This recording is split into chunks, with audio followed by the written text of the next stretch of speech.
That said, there's a lot in this report, even though you can tell there's a lot of skepticism with regard to these premises. I don't think they're all that sound. But because they had this extreme urgency and concern, they came up with a couple of concepts, more than a couple, that were pretty sound, a few that weren't, and we'll get into those.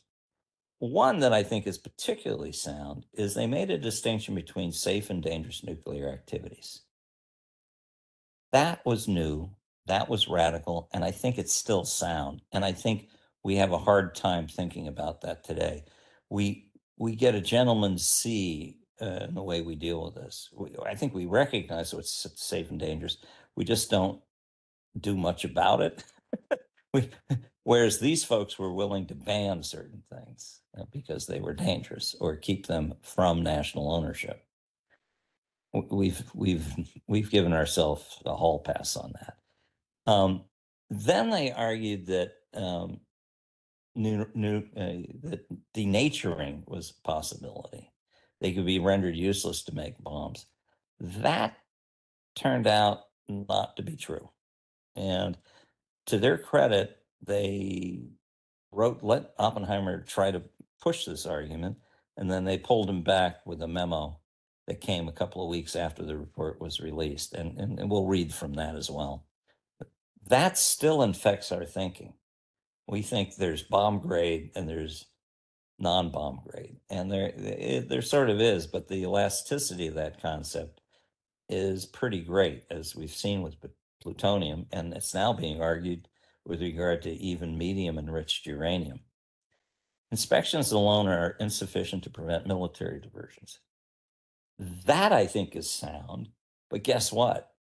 We've rejected that. We more or less are arguing that inspections pretty much are safeguards, and safeguards will safeguard us against military diversions. Probably not true. Timely warning is another concept that came up. They didn't call it timely warning. We do. We use that in the Nuclear Nonproliferation Act of 1978. That is the phrase. But what they call is time sufficient. And time sufficient is the figure of merit for how much time you need to have a warning that's reliable and early enough for you to have time sufficient to prevent the diversion from being completed. It's another way of saying, and we'll get to this in a moment, you don't really want the alarm bell to go off after the robbers leave the bank. That's not timely warning. You want warning that they're going to come to the bank and rob it so you can catch them in the act and prevent the money from leaving the bank. So, that concept is, I think, very sound. We also have great difficulty with this thought. We have not embraced it properly. Economic market signals should be used and relied upon to pace nuclear power's development. They were very keen on this. I don't think we have quite embraced that. We keep pushing it through the government in a lot of ways with subsidies that are not market signals. And they were very keen about dispersing dangerous nuclear facilities as a way to deter atomic war. This strikes me as something a little lunatic. Baruch caught this and was not very keen on thinking that would be very good, but they bought into it. And we'll discuss that concept. It's a little bit of a footnote to history. It's not something we much dwell on one way or the other today. Okay, so those are the key concepts. Let's see how they play out.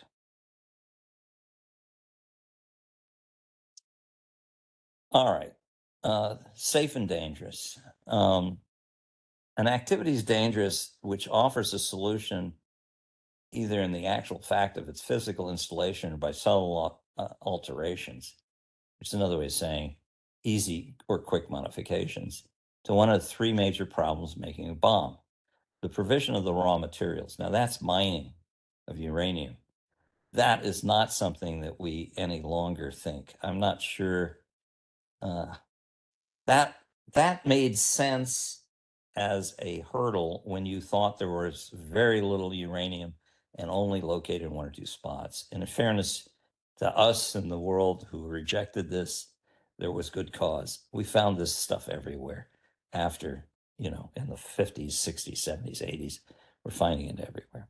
So that became vitiated. But the next one actually makes a lot of sense. The production and suitable quantity or quality of the fissionable materials, plutonium and U-235, the use of these materials for making atomic weapons. Okay. Those last two are quite reasonable. Let's take a look at each one. Well, I mean, the thought was there wouldn't be enough uranium to sustain a civil nuclear industry for more than a few years. This is the reason why Fermi's idea of breeding by using fast-rate neutrons to bombard fertile material, of which there was, well, many, many more, much more of than there was of U-235. Again, it's was it uh, uh, only 0.7% is U-235. The rest is U-238. That if you could irradiate that and turn it into plutonium and put it back in a reactor, you'd be able to sustain a civil nuclear industry. That's how desperate they thought we were with regard to how little uranium there was in the world. They thought about thorium. That helped a little, but didn't seem to be enough of that either. Because of that, they came up with a clever idea that, well, if anyone begins to mine, we know that they're up to no good and we can spot it because look how big the mining activities are. Anyway, that was their hope. What happened, of course, and we'll learn more about this in later lectures, when the United States government wanted to find uranium, it said, well, we'll pay a minimum amount, what they call a floor price, in the early 50s. We started finding it all over, Colorado, Arizona, all sorts of places. And all of a sudden, the scarcity disappeared. They didn't know that. All right. So that was one idea they had. That kind of went away as uranium became ubiquitous. But it helped also, this assumption helped prompt a focus on the breeder reactor from the very start of the nuclear period. And as I mentioned before, the first reactor to light a bulb was experimental breeder reactor 1, or EBR1, in Idaho. Next slide.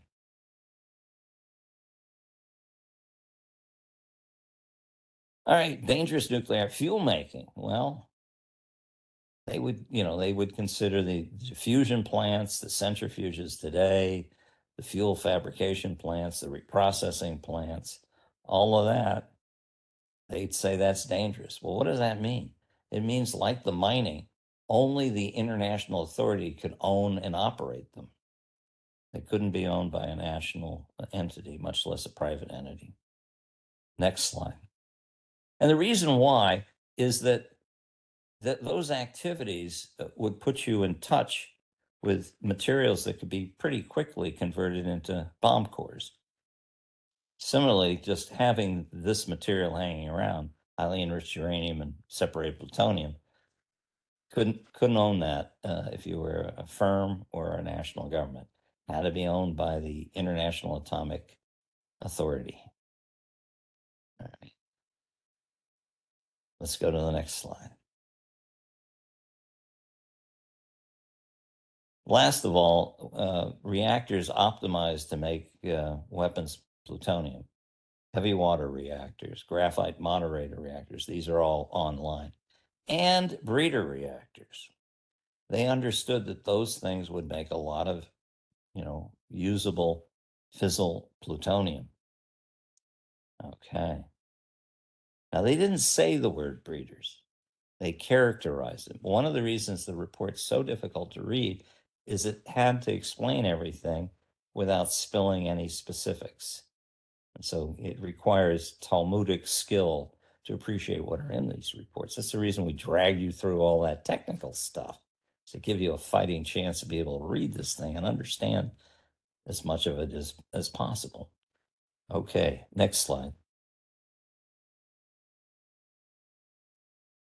Well, obviously, research and development of atomic explosives, that would not be something we'd want anybody doing but the international authority. And the argument there was if they needed to be doing it, moreover, to keep abreast of what the advancements might be, because there could be advancements in the design and production of nuclear weapons that would change what you'd have to look for and safeguard. A very important point, which I don't think we've really taken to heart. To give you an example, we know that one of the ways that the weapons were improved several years after this report, and something they didn't talk about, is boosting. Well, that requires tritium. Well, you would think you would control the production of tritium. We do not. They might, because they were serious about this. All right, that's a difference. Okay, next slide.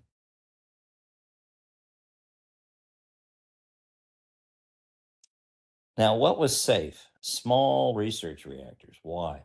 They couldn't produce a critical mass or crits worth of material in anything less than, well, I don't know, 10 years or something. And you'd have plenty of warning to know whether something untoward was going on. These machines are the kind that you find on campuses like MIT and elsewhere. They frequently don't make any thermal power. They just throw neutrons around so you can learn what neutrons might do to different materials, etc. All right, so that was considered safe. Nations could have it. Even private companies could have it. Next slide. Now, this is where they ran into trouble. In a sense, you can denature uranium because if you get a low enough U-235 content, the bomb is impractical to make. We're currently debating whether or not medium enriched uranium would be sufficient. The Atomic Energy Commission in the 50s apparently wrote that even something of 10% would be a problem, and maybe even lower. But in those days, they thought, well, you need 80 or 90%. And if it's low enriched uranium, it's probably safe. Now, I think that's roughly right. Certainly it was right for the times and right the way they were thinking. They transferred this also, however, to the concept of even isotope reactor grade plutonium, saying, oh, you couldn't use that for bombs. Now, they tried to make this argument, or Oppenheimer did, because he wanted to have the enticement of nuclear power to get nations to agree to all these other controls that they would and limits that they'd have to surrender activities and materials to the international authority. And there had to be a positive carrot. This was the carrot. So he kind of got carried away, I think, in arguing that, oh, well, yeah, light water, heavy water, light water reactors, other thermal reactors might make plutonium, but it couldn't, even if you extracted it, it couldn't be used for bombs. Well, as we'll see, there was a second thought on that, and they corrected that impression that was in the report and said, well, actually, that's not the case. But this was considered to be a possibility, and it certainly has persuaded an awful lot of people in industry that there's no way their product could ever be used to make bombs, when in fact, that's not true. Okay, let's go to the next slide. Oh, well, on second thought, not so safe. I mean, we've used even light water reactors to make tritium for sure. And I think, as I mentioned before, in the Reagan period, there was an attempt to complete some Washington power supply system light water reactors to make bomb plutonium and tritium as well. And certainly we were worried about Bouchier and other plans that were discussed at least late in the 70s by the Turks using light water reactors. And that's the most proliferation resistant. I mean, the others are make it easier still. All right, let's go to the next slide.